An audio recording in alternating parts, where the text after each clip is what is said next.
வணக்கம் நண்பர்களே. இன்றைக்கு ஒரு அருமையான சமையல் காணொளி தான் பார்க்க போகிறோம். என்னதான் பார்க்க போகிறோம்னு சொன்னால், கொத்து வந்து எப்படி செய்கிறோன்னு சொல்லி பார்க்க போகிறோம். நார்மலாக இப்போ எங்களோட வீடு வழியை செய்கிற இது வந்து ஒரு ஃபங்க்ஷனில் செய்கிற கொத்து. இப்போ வீடு வழியை செய்கிறோன்னா இப்போ ரொட்டி எல்லாம் தேவையில்லை, பேக்கெட் ரொட்டியே இருக்குது. அதை வேண்டி ஸோ நார்மலாக ரொட்டி தட்டில் போட்டு வெட்டி எடுத்து கொத்தாக்கலாம்.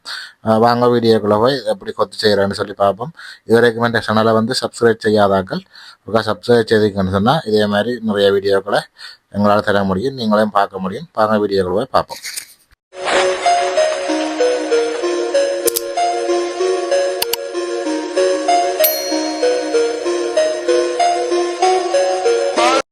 இப்போ வந்து மாவெல்லாம் குழச்சி வந்து நாங்கள் முன்னுக்கு குழச்சி எல்லாம் காட்டையில் ஏற்கனவே குழச்சி வச்சுருந்தோமா. இப்போ மாவெல்லாம் குழச்சி வந்து உருண்டை ஆக்கிறோம். வந்து என்னென்னு சொன்னால் முதலாக ரொட்டியை வந்து தட்டுறதுக்காக மாவை கொஞ்சம் புளிச்ச வைக்கணும். புளிக்க வச்சா தான் கொஞ்சம் ரொட்டி வந்து என்னென்னு சொன்னால் ரொட்டி வந்து கொஞ்சம் பொறுமை நல்லா வரும். அப்போ தான் ரொட்டினா ரொட்டி கொஞ்சம் பெருசாக இருக்கும். நல்லா பொறுமை வந்தால் தான் கொத்துக்கும் நல்ல டேஸ்ட்டாக இருக்கும். அப்போ இது பாருங்கள், இது வந்து புளிக்க வச்சு வடிவாக ஊற வச்சு வந்து வடிவாக புளிக்க வச்சு வந்து வடிவான முறையில் குழச்ச மாவை தான் இப்போ உருண்டையாகி கொண்டிருக்கிறோம்.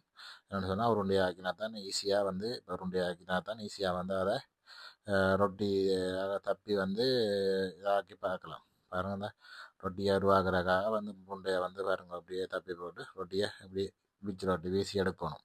இது கொஞ்சம் புளிச்சிட்டு வழியாக கொஞ்சம் கூட புளிச்சிட்டு வழியாண்டா ரொட்டி வந்து பிய்யுது. இது பிய்யக்கூடாது. அந்த அளவான சரியான நேரத்தில் வந்து மாவை எடுத்து செய்தால் தான் பிய்யாது. இது வந்து இந்த ஃபங்க்ஷனுக்காக செய்தபடியாக கொஞ்சம் செய்ய போச்சு. இந்த பாருங்க, ஏற்கனவே சுட்ட ரொட்டிக்கு மேலே அப்படி போட்டு வெட்டுறதானே, அதால் பிரச்சனை இல்லை. ரொட்டி பிஞ்சாலும் பரவாயில்லை. அதுக்குள்ளே போட்டு போட்டு போட்டு போட்டு அப்படியே ரொட்டிக்கு மேலே ரொட்டியாக போட்டு போட்டு தான் அப்படியே எடுக்கிறது.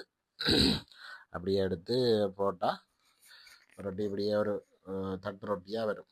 இப்படியே அந்த ரொட்டியெல்லாம் எடுத்து என்ன செய்ய போகிறோம். ரைட், இந்த ரொட்டியை பாருங்கள், சுட்டு ரொட்டி முடிய போகிறோம். அப்படி எவ்வளோ ரொட்டியும் உண்டா தான் சுடுவாடு. சுட்டால் தான் இந்த என்ன இப்படியும் பட்டைகள் அடுக்கி தானே வெட்டணும். இந்த பாருங்க எல்லாம் அடுக்கி வச்சுக்கிறோம்.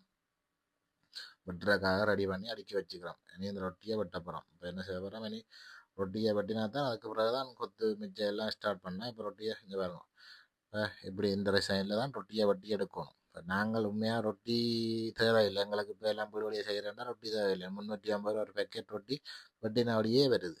வேண்டிய வச்சா விஷயம் முடிஞ்சு அவிச்சு போட்டு மற்ற எல்லாத்தையும் சேர்த்து ஒரு தட்டில் போட்டு கொத்தி எடுத்து விஷயம் முடிஞ்சு. இதெல்லாம் விழாவுக்கு முன்னே தேவையில்லை. இது வந்து இப்போ ரொட்டியாக வெட்டி ரொட்டியாக சுட்டபடியாக வெட்ட வேண்டி கிடையாது கட்டாயம். வெட்டினாலும் அது வந்து ஃப்ரிட்ஜில் இருக்கிற ரொட்டியில் விட உடனே செய்து சாப்பிடணும்னு சொன்னால் ரொட்டியை சுட்டு வட்டி சாப்பிட்டா தான் நல்ல டேஸ்ட்டாக இருக்கும். அதுவும் டேஸ்ட்டாக தான் இருக்கும் ஃப்ரிட்ஜில் இருக்கிற ரொட்டி. அதனால் இதை விட இப்போ உடனே ரொட்டி சுட்டு உடனே சாப்பிட்றதுன்னா இன்னும் கொஞ்சம் டேஸ்ட்டாக இருக்கும். அது வந்து ஃப்ரிட்ஜில் வச்சு இப்போ 2-10 நாள் ஃப்ரிட்ஜில் வச்ச ரொட்டியாக இருக்கும். இது வந்து உடனே ரொட்டி சுட்டு சாப்பிட்லாம். இப்போ வந்து பாருங்கள், தட்டை ரெடி பண்ணிட்டோம். இனி என்ன செய்ய போகிறோம், இது எல்லாம் நாங்கள் சேர்த்து ஏற்கனவே உப்பு எல்லாம் அளவாக போட்டு சேர்த்த சாமான் தான் கரட், லீட்ஸ், வெங்காயம் எல்லாத்தையும் சேர்த்து ஒன்றா வச்சுருக்கிறோம். இப்போ இதை வந்து ஈஸியாக செய்கிறதுக்காக வச்சுக்கிறோம். அதோட சேர்த்து எண்ணெயும் கொஞ்சம் விட்டு இதை கொஞ்சம் பதங்க வைக்க வேணும். இந்த தட்டில் கொஞ்சம் கட்டெல்லாம் நல்ல ஒரு ஹீட்டாக தான் இருக்குது. போடக்கூடிய அளவுக்கு எல்லாம் ஹீட் பண்ணி தான் தட்டு ரெடி பண்ணி வச்சுருக்கு.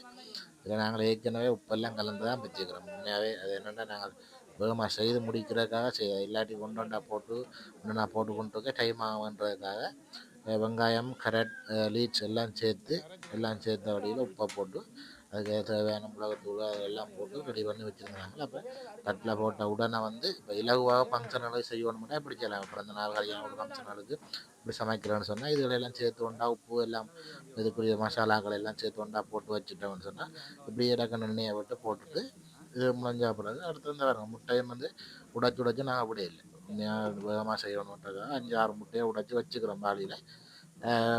எடுத்து உடைச்சி வச்சுட்டு குக்கரை எடுத்து ஊற்றி தான் செய்ய போகிறோம். நார்மலாக கடைகளில் இதுகள்னு சொன்னால் என்ன செய்வோம், 3 முட்டை 2 முட்டை தான் போடுறது. அப்போ அதை கையால் உடைச்சி தான் போட்டுருக்க டைம் ஆகும். இப்போ நாங்கள் இதை இலகுவாகவும் வேகமாகவும் செய்கிறதுக்காக தான் இந்த வழிமுறையில் செய்கிறோம்.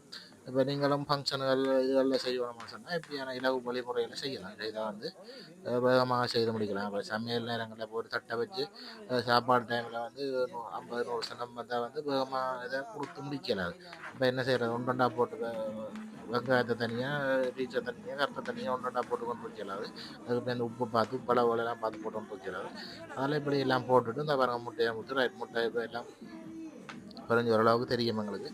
முட்டை ஓரளவுக்கு வறண்டு வர அளவில் முட்டை எப்படியும் இது தன்மை இல்லாமல் முட்டை வந்து வடிவாக காஞ்சி வறண்டு பொரிக்க அளவில் எல்லாம் சேர்ந்து முட்டையாக வரணும்.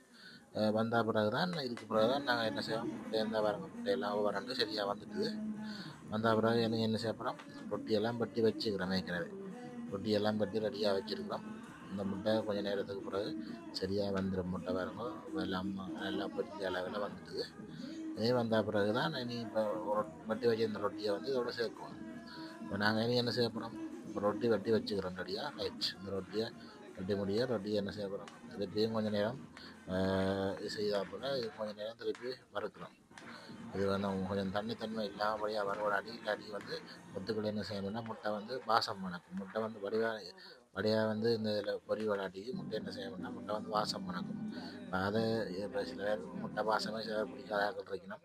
அந்த வாசம் இருந்தால் சில பேர் சாப்பிட மாட்டோம். இந்த கொஞ்சம் முட்டை கொஞ்சம் பச்சை தன்மையாக இருந்தால் என்ன செய்யணும்னா முட்டை வந்து இப்போ சரியான முறையில் பொரிவடாட்டி முட்டை ஒரு வாசத்தை வந்து எடுக்கும். அப்போ அந்த வாசம் இருக்கக்கூடாது. அதுக்காக நாங்கள் முட்டையை வடியாக பொரிச்சு வச்சுட்டு எங்களுக்கு இந்த இப்போ 3 முட்டையாண்டா ஒரு கொத்துக்கு வந்து 3 முட்டை போடுறது. நாங்கள் ஒரு 10 முட்டை போட்டிருக்கோம். அந்த கிலோ வந்து ரொட்டியை வந்து இதில் போட போகிறோம். ரொட்டினா போட்டு வந்து நாங்கள் கொத்த முதலே குழம்பு இறைச்சி குழம்பு இறைச்சி கறி இதோட கிடக்குது. அப்போ நாங்கள் குழம்பு வச்சு தான் இது வந்து பொரிச்ச ரொட்டியில் தான் இந்த கொத்த போகிறோம். இப்போ நாங்கள் குழம்பு தடவை குழம்பை விட்டு கொத்துற ஈஸியாகன்னு சொன்னால் ரொட்டியில் வந்து குழம்பும் சேரணும். அடுத்த கட்டம் பொரிச்ச இறைச்சியில் வந்து குழம்பு சேராது. அதோட சேர்த்து சோயா சாஸ் சேர்க்குறோம். மற்றும் டேஸ்ட்டுக்காக வந்து சோயா சேர்த்துட்டு இப்போ என்ன செய்ய போகிறோம், எல்லாத்தையும் சேர்த்து மிக்ஸ் பண்ணி கொத்த போகிறோம். இப்போ குழம்பு எல்லாம் சேரணும். குழம்புகள் அதோட சேர்த்து முட்டை போட்ட வெங்காயம் லீட்ஸ் கரட் எல்லாம் வந்து சேர்த்து கொத்தி அந்த முட்டை இது ரொட்டி போட்டு வச்ச ரொட்டியோட மிக்ஸ் பண்ணணும். இப்போ என்ன செய்ய போகிறோம், முதல்ல இந்த வரங்க வச்சு கொத்துப்படுது. இப்போ ரொட்டி எல்லாம் இப்போ கலவடை போகுது. இப்போ என்னென்னு சொன்னால் இப்போ தான் இது டேஸ்ட் ரொட்டியில் இவ்வளோ செயற்பட்டால் தான் அது இந்த டேஸ்ட் வரும். இப்போ வெறும் ரொட்டியும் இதையும் தனியாக தொட்டு சாப்பிட்ற மாதிரி இப்போ இருக்கக்கூடாது. இப்போ இதை கொத்தி ரெண்டையும் சேர்க்கணும். இப்போ முழுக்க போட்ட முழு இன்க்ரீடியன்ஸையும் ரொட்டியோட சேர்க்கணும்னா கொத்தி சேர்க்கணும். அப்போ நல்லா வடிவாக கொத்தணும். ரொட்டி வந்து ரொட்டியோட முழுக்க செயற்பட நல்ல வடிவாக கொத்தி இதோட சேர்த்து கொத்தி சேர்ந்த பிறகு கொஞ்சம் நேரம் வந்து என்ன செய்யணும், ஒரு கொஞ்சம் அந்த பச்சை தன்மையாக இருக்கக்கூடாது. கொஞ்சம் வேறு நெருப்பில் வச்சு கொஞ்சம் பாட அந்த கொத்து ரொட்டியும் வந்து கொஞ்சம் ஒரு தன்மை கருகிற தன்மை கிட்ட இந்த கொஞ்சம் ரொட்டி தன்மையாக வந்தால் தான் நல்ல டேஸ்ட்டாக இருக்கும். அதுக்கு பிறகு பாருங்கள் நாங்கள் பொரிச்சு வச்சுருந்த இறைச்சி வச்சுக்கிறோம். சிக்கன் தான் இது, சிக்கன் கொத்து தான். சிக்கனை பொரிச்சு வச்சுக்கிறோம்.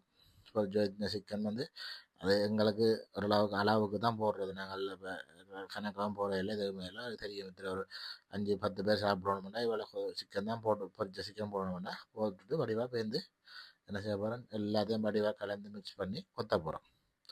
வடிவாக மிக்ஸ் பண்ணி போயிருந்தா எல்லா 1-2 பேருக்கு இறைச்சி போகும், மற்றவர்களுக்கு இறைச்சி போகாது. அதுக்காக ஃபுல்லாக மிக்ஸ் பண்ணி கொத்தி எல்லாத்தையும் கலக்கணும்.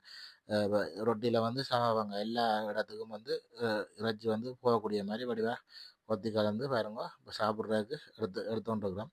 அங்கே சாப்பாடு அங்கே ரெடியாக போய்கொண்டிருக்குது, வேகமாக போய்கொண்டிருக்கு. அதால் தான் கொஞ்சம் வேகமாக மிக்ஸ் பண்ணி கொத்து குடுவாட்டோன்ருக்குது. ஓகே, அருமையாக உங்களோட வீடுகளில் நடக்கிற ஃபங்க்ஷனில் இப்படி நீங்களும் கொத்துக்களை செய்து சாப்பிட்டு பார்க்கலாம். நன்றி. அடுத்த வீடியோ